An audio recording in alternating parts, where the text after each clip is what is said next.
El título de este trabajo es Disminución del crecimiento micelial de Sclerotinia sclerotiorum y del moho blanco en lechuga por efecto de extractos etanólicos de plantas.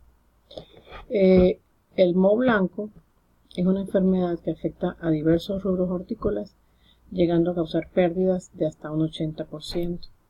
Su control tradicional es difícil, su tratamiento con productos químicos de síntesis resulta poco efectivo, debido principalmente a la formación de esclerosis por parte del patógeno y al amplio rango de hospederos que tiene la enfermedad.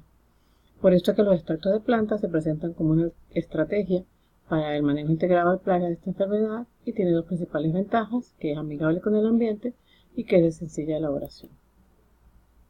Por todo esto, el objetivo de este trabajo fue evaluar el efecto de extractos etanólicos de Glycidia sepium y resinos comunes sobre el crecimiento micelial de Sclerotinia sclerotiorum y sobre la severidad del moho blanco en lechuga.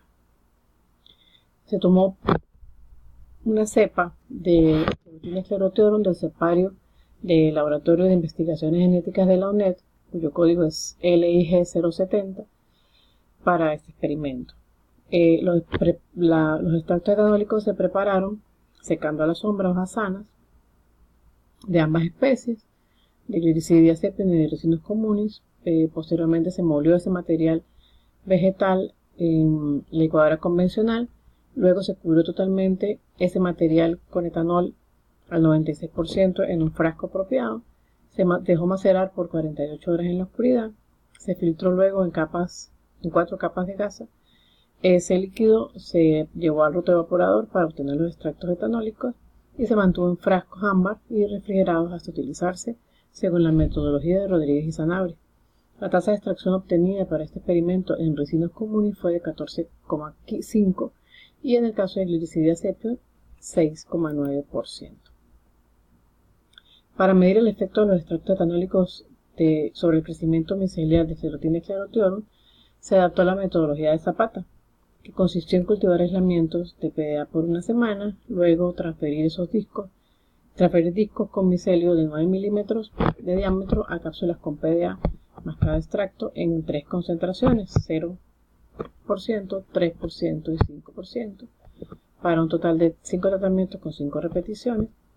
Posteriormente se permitió incubar esas placas en condiciones de 12 horas de luz, 12 horas de oscuridad, a 24 grados centígrados aproximadamente, y se midió diariamente el diámetro de la colonia hasta que el tratamiento testigo llenó por completo las cajas de Petri. También se midió el efecto fungicida y fungistático de los extractos etanólicos sobre el patógeno. En aquellas placas en las que no se presentó crecimiento micelial, entonces se transfirieron los discos de micelio a unas placas con PDA, pero que no tenían extracto. Se incubaron a 25 grados centígrados durante 15 días. Y luego de esos 15 días pues, se evaluó el desarrollo de las colonias y se determinó que existía un efecto fungicida en aquellas placas que no presentara crecimiento micelial. Esto es metodología de García, Camarillo y colaboradores. También se hizo un ensayo para determinar el efecto de los extractos sobre la enfermedad propiamente dicha, y fue un ensayo en hojas desprendidas. Se trabajó con 2 extractos etanólicos con 3 momentos de aplicación, un control químico como testigo comercial y un testigo inoculado.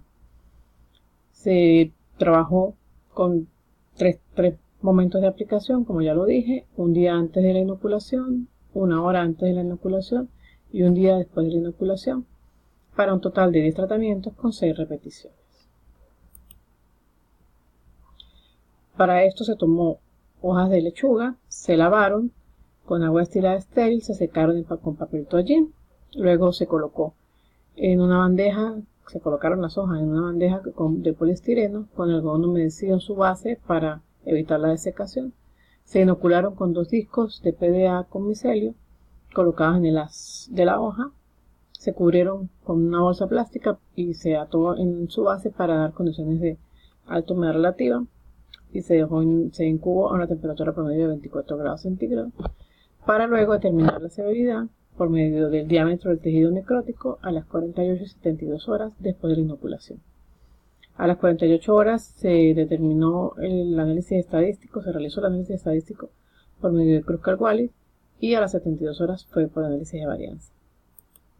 El momento de aplicación de los extractos etanólicos fue previo a la inoculación, para un día antes de la inoculación, y para el día de la inoculación fue 1 hora antes, y para después de la inoculación fue un día después de haber inoculado los discos de PDA.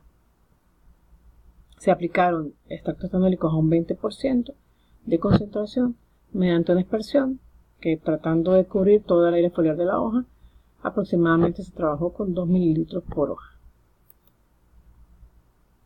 Hablando ya de los resultados, tenemos que el extracto etanólico de glicidiazepam y de resinas comunes sobre esclerotina y esclerotioro lograron inhibir totalmente el crecimiento del patógeno, como se ve en la fotografía. Solo para el caso de glicidiazepam se mostró un incipiente desarrollo. Esto coincide con Torrealba, quien determinó inhibición total sobre esclerotina y esclerotioro con extracto etanólico de glicidiazepam al 1%, y Calotropis procera, esa inhibición total se logró apenas al 3%. En las placas que no crecieron, como ya se había dicho en la metodología, se determinó el efecto fungicida o fungistático, y pues se determinó para este ensayo que el efecto fue fungistático para todos los tratamientos.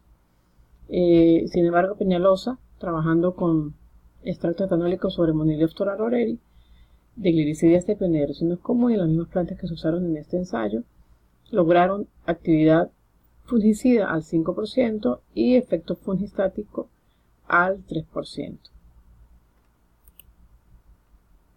Este efecto pues se debe principalmente, según Pacheco, Bolívar y Sepúlveda, pues a los componentes que tiene en su interior las plantas o metabolitos secundarios.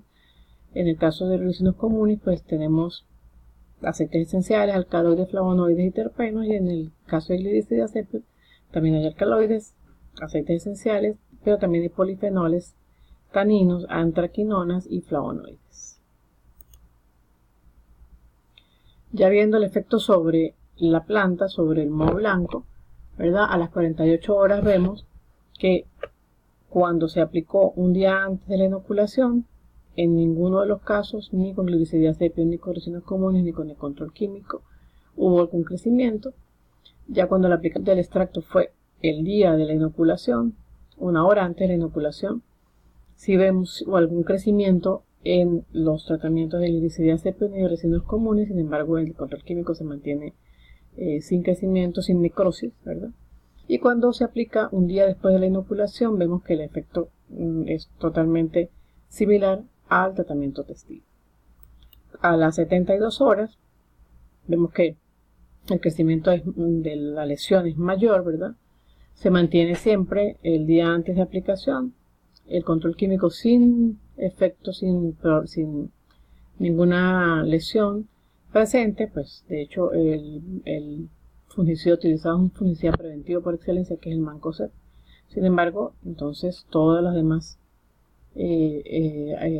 tratamientos pues sí están presentando una lesión mucho más pronunciada.